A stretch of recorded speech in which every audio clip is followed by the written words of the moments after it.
Bien, ahora creo que ha llegado el momento del debate. No tenemos mucho tiempo, 30 minutos.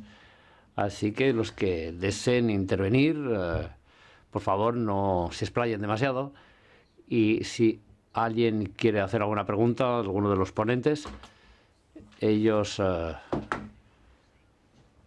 también tendrán la posibilidad de intervenir también, si así lo desean.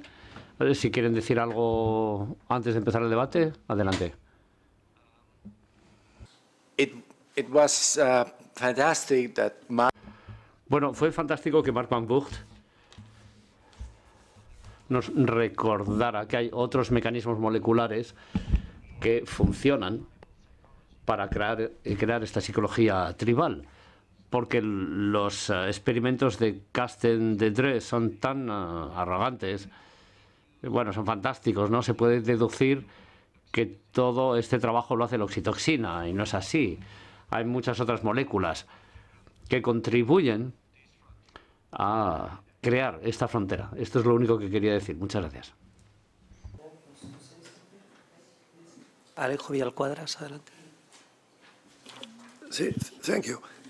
No, well, first of all, Sí, bien, gracias. En primer lugar, quiero felicitar a todos los oradores por sus contribuciones, que han sido muy interesantes. Yo tengo una pregunta para nuestro amigo Tobeña. Usted dijo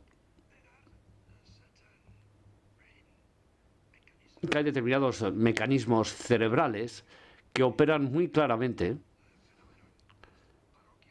cuando el fenómeno del paroquialismo está en funcionamiento. Y estos mecanismos pueden verse influidos utilizando algún tipo de estímulo magnético, si he entendido bien, ¿no?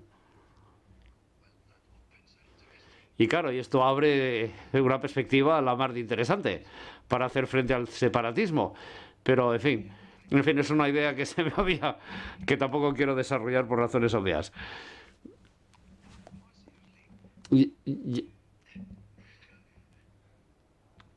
Micrófono para el orador, por favor. Sin micrófono no podemos traducir al señor Tobeña.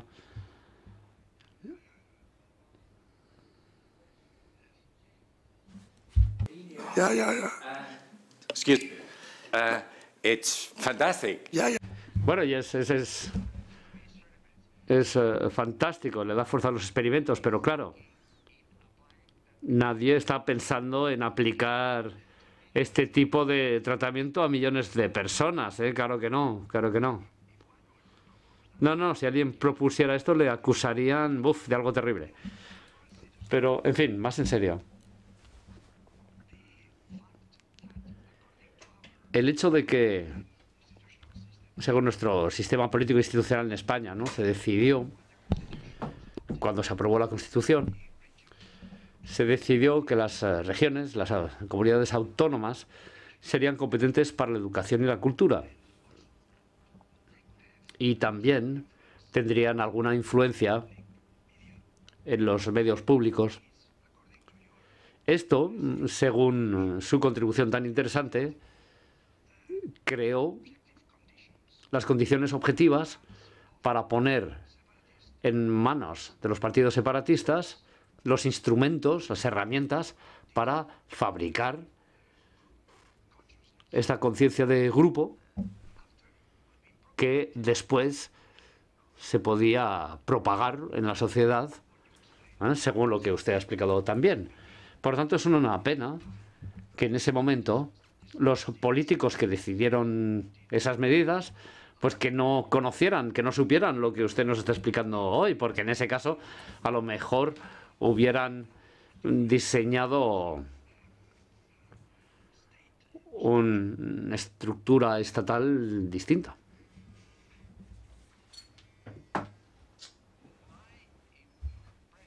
Mi impresión, y esto es solo una impresión, mi impresión, digo, es que la educación primaria, secundaria, incluso la educación universitaria, no es tan importante para esto.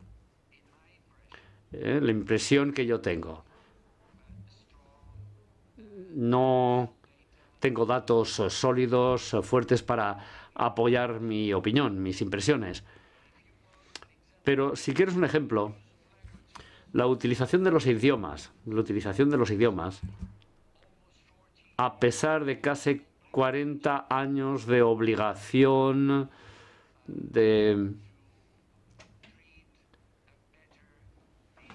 para tratar mejor a los idiomas minoritarios, a pesar de eso no ha cambiado demasiado el uso que se hace de los idiomas, ni en Cataluña, ni el País Vasco, ni Andalucía, ni en ninguna parte.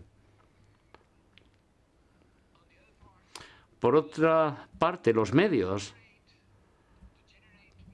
para generar movimientos de conformidad social, de obediencia social, aprender el amor de grupo, aprender el odio de grupo, los medios tienen una importancia mucho mayor y además mucho más aguda.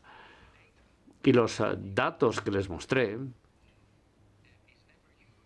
nunca se utilizan, nunca lo utilizan los científicos políticos en España. Y sin embargo son unos datos tremendos.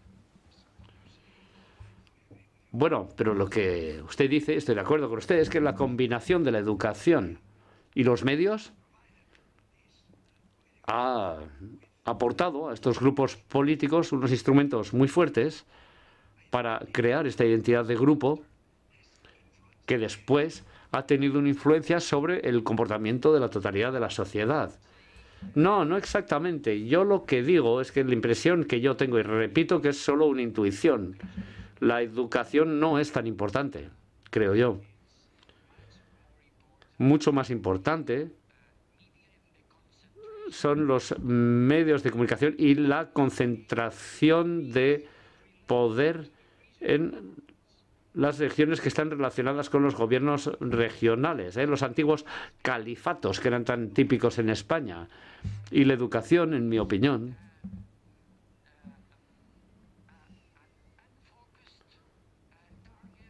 es un objetivo al que se fijan las personas que se dediquen a las ciencias políticas en España. Es la impresión que yo tengo. Pero yo, claro, no tengo datos sólidos para apoyar esta idea. No tengo datos a medias, ¿no?, favoreciendo a mi posición, pero no tengo datos reales, fiables, que se hayan recopilado para demostrar esta idea. ¿Alguien quiere decir algo, hacer alguna pregunta? Adelante. La pregunta es para la señora Jiménez Barbat.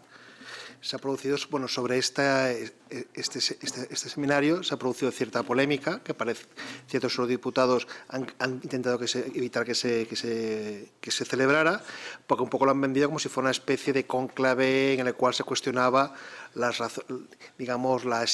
existencia del nacionalismo desde un punto de vista psiquiátrico, y aquí lo que se ha visto es un intercambio de ideas, un intercambio de pareceres, con argumentos científicos además. Entonces, ¿qué le ha parecido que lo que es un seminario científico como este se haya utilizado de una manera un poco extraña por parte de ciertos eurodiputados?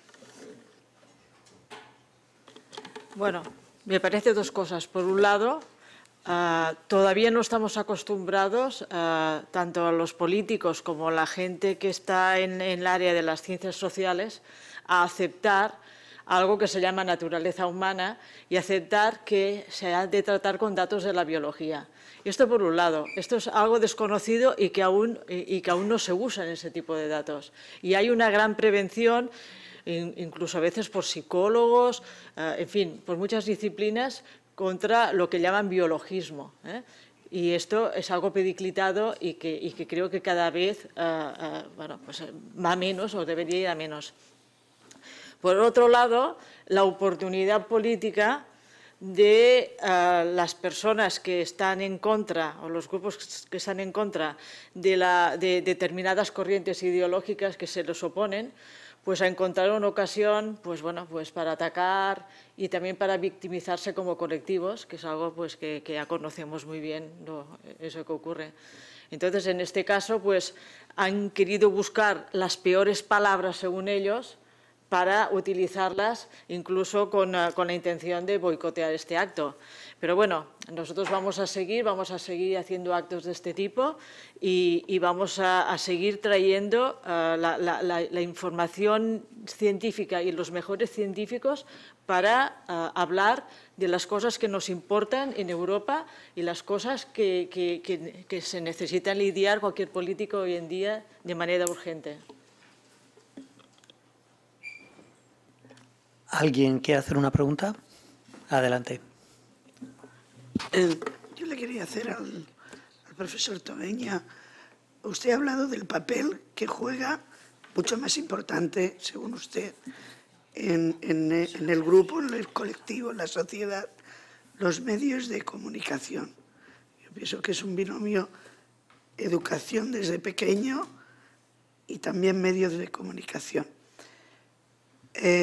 Al dejarlos en manos del gobierno de turno que apuesta por el independentismo, ¿qué responsabilidad tienen los partidos de la oposición, que parece ser que se han quedado con los brazos cruzados? Esa sería una pregunta. Y la otra sería, en el grupo, en el colectivo, ¿qué papel juega también el victimismo constante del gobierno que está en la comunidad autónoma? Yo la verdad es que tengo poco que responderle a eso. El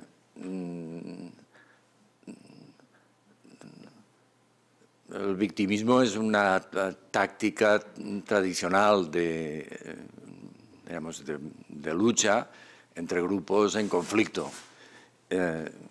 Y por lo tanto es esperable, igual que es esperable que siempre entre en marcha cuando hay una frontera etnocultural bien delimitada, de que haya conflictos y de que haya litigios porque hay diferentes intereses, pues también es esperable que haya victimismo. Lo de los partidos, pues yo ni idea, no puedo responderle nada. Pero aprovecho su pregunta para hacer una acotación.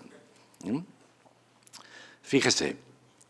Acaban de preguntar que por qué diputados del Parlamento Europeo han aprovechado este acto, que era un acto académico, para discutir mecanismos que favorecen los conflictos intergrupales en cualquier sitio, también en las sociedades democráticas y avanzadas.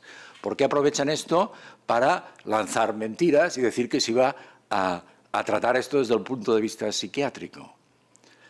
Pues también es esperable esto. Forma parte de la polarización y de la lucha de un conflicto que está enormemente polarizado y fraccionado. Y por lo tanto hay que esperarlo. Hay que esperar que se usen argumentos no solo espúreos, sino monumentalmente erróneos. Hay que esperarlo. Eso es así y continuará yendo así. No es que sean tan desenfocados, no. Están luchando por ganar. Y vale todo. ¿Vale? Y como la inteligencia española les ayuda, explicando tonterías como las que he leído,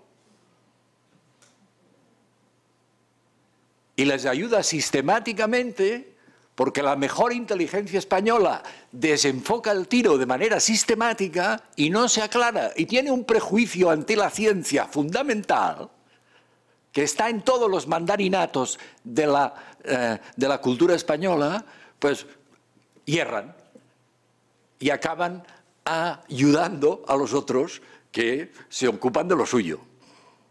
Creo que algo le he contestado. Antes de dar la palabra a alguno de ustedes, me gustaría hacer una pregunta a Mark Van Vugt, salvo que tengan alguna pregunta para él ahora mismo. Adelante, por supuesto. Usted ha hablado mucho a lo largo de su intervención sobre las diferencias de la respuesta de los hombres y las mujeres ante el conflicto, ¿cierto? Vale.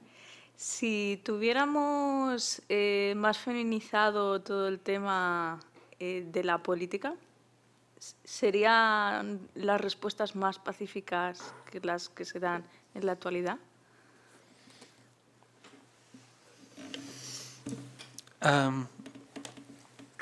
Well, yes, I think so. Creo que sí, y así lo demuestran algunos de los experimentos que cuando, por ejemplo, se pregunta a quién se elegiría como líder en tiempos de guerra y en tiempos de paz, y estudiando la historia y los líderes masculinos y femeninos y cómo se comportan en la política internacional, las mujeres políticas, cuando están al mando, suelen tratar de encontrar soluciones más pacíficas a los problemas de lo que lo hacen los hombres. No creo que sea exagerado el pretender que si hubiera más mujeres en la política probablemente se difundiría el comportamiento, las relaciones hostiles, intergrupales, agresivas, y mucho se explica por la naturaleza diferente de los hombres y las mujeres, por su biología diferente. Para las mujeres es menos atractivo, menos interesante que su grupo libre una guerra. Lo sabemos por estudios antropológicos. Por ejemplo, en los nativos americanos a veces sí que ven que las mujeres les han alentado al conflicto para conseguir comida, pero en general no. El terreno de la guerra es más de los hombres, donde pueden ostentar su masculinidad, su bravura. Efectivamente, una solución podría ser feminizar la política.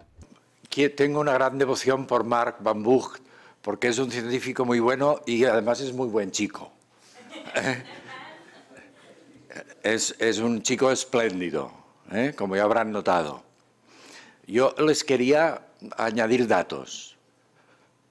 Eso que usted ha preguntado y que él ha respondido de un modo así favorable, con un cierto tono optimista, no lo sabemos.